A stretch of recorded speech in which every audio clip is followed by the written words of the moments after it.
இன்றைய நாள் சிறப்பு கிறிஸ்மஸ். உலகம் எல்லாமே வந்து இந்த கிறிஸ்மஸை கொண்டாடுறாங்க.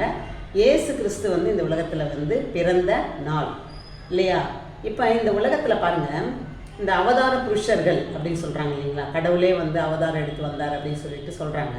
அவங்கெல்லாம் வந்து ஒரு காரணத்துக்காக, ஏதோ ஒரு நோக்கத்துக்காக வந்து பிறந்ததாக நாம் வந்து படிக்கிறோம் புராணங்களில்.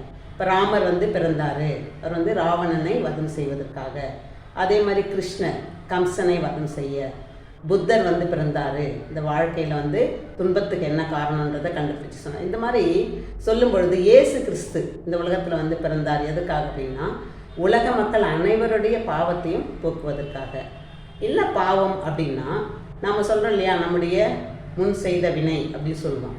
அப்போ நாம் மனித இனத்துக்கே முதல்ல பிறந்தவங்க யார் அப்படின்னு சொன்னால் ஆதாம் ஏவாள் சொல்கிறாங்க. அப்போ அந்த ஆதாம் ஏவாளுக்கு வந்து கடவுள் வந்து ஒரு கட்டளை கொடுத்துருக்காரு, இதை வந்து செய்யக்கூடாது, இதை செய்யணும் அப்படின்னு. அதை வந்து மீறி அந்த கீழ்ப்படியாமல் ஒரு செய்த அந்த தப்பினால அதே வந்து நமக்கு சந்ததி சந்ததியாக நமக்கு அதனுடைய பாவங்கள் தொடருது. அதனால் அதே நிலையில் நாம் இருந்தோம்னு சொன்னால் இந்த உலகத்தில் பாவத்தோட வாழ்வோம். அந்த பாவத்தை நீக்கணுன்றதுக்காக தான் இயேசு கிறிஸ்து இந்த உலகத்தில் வந்து பிறந்து நமக்காக அவர் மரித்து மீண்டும் உயிர் தெழுந்தார் அப்படின்னு பார்க்குறோம். சரியா? அப்போ இந்த உலகத்தில் வந்து அவர் பிறந்த காரணம் உலக மக்கள் அனைவருக்காக மாதிரி நாமளும் வந்து பிறந்திருக்கிறோன்னு சொன்னால் நமக்கும் ஒரு காரணம் இருக்கும்.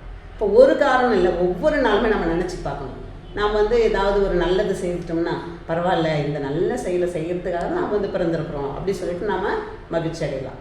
அதே சமயத்தில் ஏதாவது ஒரு நம்ம தப்பு பண்ணிட்டோம், இல்லை மற்றவங்க வந்து துன்பப்படுத்திட்டோம் அப்படின்னு சொல்லும் பொழுது, இன்னும் இது நம்ம இந்த மாதிரி செஞ்சிட்டோமே, நம்ம பிறந்ததே வேஸ்ட்டு அப்படின்லாம் நினைக்க வேண்டியதில்லை.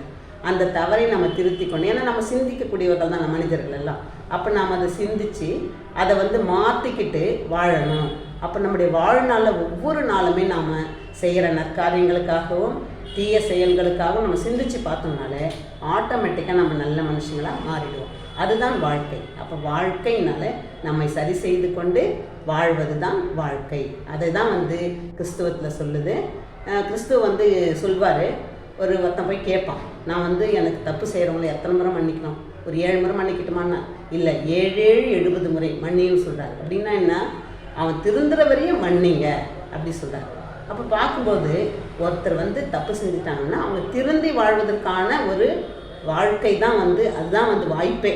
இந்த உலக வாழ்க்கையை வந்து நமக்கு கொடுத்துருக்கிற வாய்ப்பு அதுதான், நம்ம திருந்தி வாழணும் அப்படின்றதுக்காக.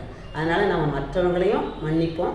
ஒரு சிலர் இப்படி நினச்சிக்கிறாங்க, நம்ம தப்பு செஞ்சுட்டு கடவுள்கிட்ட மன்னிப்பு கேட்டுட்டு மறுபடியும் அந்த தப்பு செஞ்சு மன்னிப்பு அப்படின்னு சொல்லலை கிறிஸ்துவம். நாம் வந்து மற்றவர்களை மன்னிக்கணும். அவை எதுவரையும் மன்னிக்கணும்னா அவங்க திருந்தும் வரை. அதனால் அவங்களுடைய செய்த தவறினை நம்ம சுட்டி காட்டி அவங்கள திருத்தணும். நாமளும் செய்கிற தப்பை நாமளும் நம்மளை திருத்தி கொள்ள வேண்டும். திருத்திக்கலாமா? அதுதான் கிறிஸ்மஸ். Happy Christmas.